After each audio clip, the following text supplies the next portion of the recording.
Hey everyone, James here with another tip. As you start to put your farm together, if you got the float valve, we're going to go over how to install that float valve.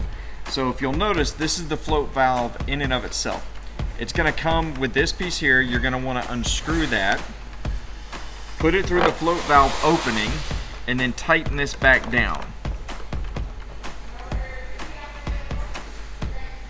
Make sure the float valve is pointed in the right direction. So if you bring the camera over here, you'll see this is the direction it should be. You don't want it upside down because when the water level rises up high enough, it turns the water flow off.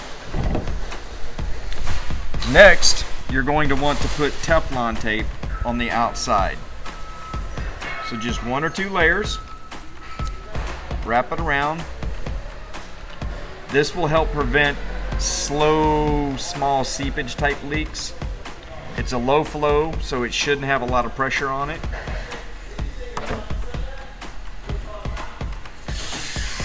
Then, this here is what we call the shrub cap.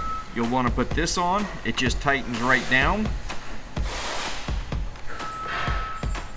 And hand tight should be more than adequate. And you'll notice a little insert opening here. That is where the supply tube goes in. It's this end here.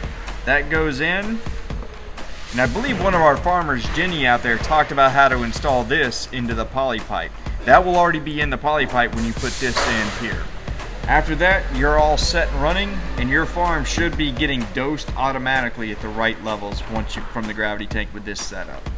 That's it for today. Happy farming, everyone.